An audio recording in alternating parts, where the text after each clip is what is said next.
Baki is an anime where a bunch of dudes fight other dudes. It is not known for its beautiful plot or smart storytelling with lessons learned along the way.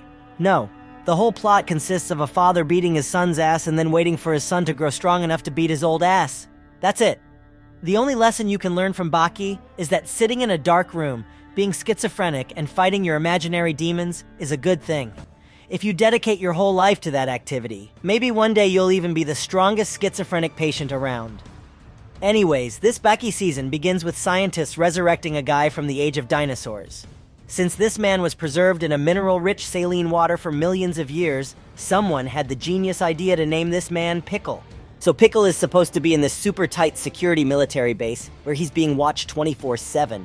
Everything is great, but then out of nowhere, like 20 different guys independent of each other sneak into this base to go and see Pickle. Now I can understand maybe one or two highly trained individuals could get past security. I mean, even then, the security would be considered pretty bad. But if the whole town can easily get into the top-tier hidden military base, then something's wrong. Bruh, like buy a security camera or something. If your security system is such dog shit, no wonder that no one respects military forces in this anime. Anyways, later Pickle gets released from military and transferred to a tournament facility where he can fight strong opponents. This is where he defeats some wild animals, but ultimately he wants a stronger opponent because all wild beasts are pussies in this anime and are only worth for a warm-up. Luckily, there is this guy named Retsu who has 4,000 years of Chinese kung fu on his back. He uses all his best moves, but it isn't enough. Unfortunately for Retsu, Pickle is a bit older and has 200 million years of history on his back.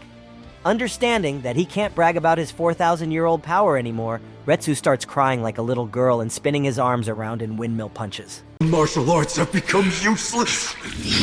Then farewell, 4,000 years. What the hell?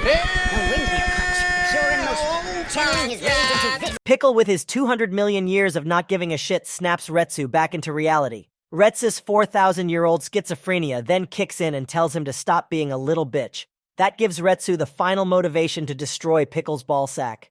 In the end, it isn't enough though, and Pickle basically wipes ass with Retsu's 4,000 years of Chinese kung fu. To finish it off, Pickle also tastes Retsu's 4,000-year-old ass, and he loses a leg. How terrible. I can feel the sad feelings coming inside of me just watching this.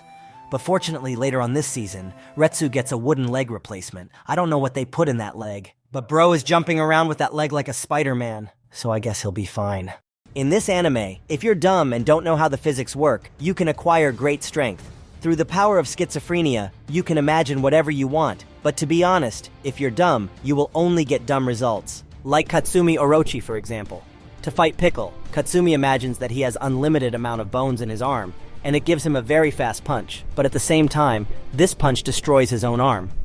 A couple of episodes later, Baki also gains similar crazy speed, but by imagining a little bit differently. Baki imagines that his bones are liquid and liquid doesn't break.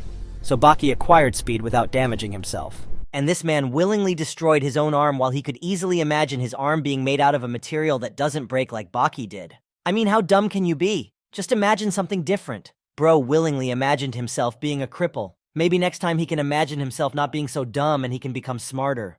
The third serious opponent for Pickle was Jack. There's nothing much to say about their fight other than it was just a mess. Bros started off the fight with a kiss. Like two lovers understand what draws them toward each other without the need of words.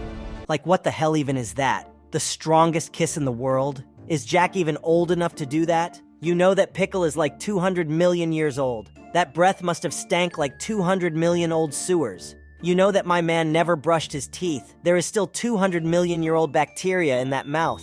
When the fight is finally over, Pickle cries because he had to beat his lover's ass. What a sad moment. I think I also shed a tear watching this. The dumbest person to fight Pickle might have been Baki, though. They start off the fight normally until Baki gets Pickle into a chokehold. Pickle then goes to the top of the arena and jumps back down from around 100 feet high. All the while, instead of letting go and trying to save himself, Baki is just daydreaming and laughing about how high up they are and how people came to see his fight. After the fall on his back, Baki's body is completely destroyed. He can't move, and there is major organ damage. So to fix himself, what does Baki do? That's right, he does the completely logical thing to climb the arena and jump off from 100 feet again. This time, the fall, instead of damaging him, heals him. I guess the dumber you are, the better off you are in this anime. You just have to imagine that 100 feet fall will heal you, and it will. The fight isn't over though, and Baki needs to take his schizophrenia a step further. To fight Pickle, Baki imagines himself as being a dinosaur. Pickle is shocked because he has never seen such an insane person. Baki then takes it even further and imagines himself as a mix of all the strongest dinosaurs. I think Baki's schizophrenia progressed a couple of stages in this fight, poor guy. After pissing all around Pickle's territory and trading blows with him for a while, Baki loses in the end. Who would have thought that 2 falls from 10 stories high would catch up to him in the end? Not me.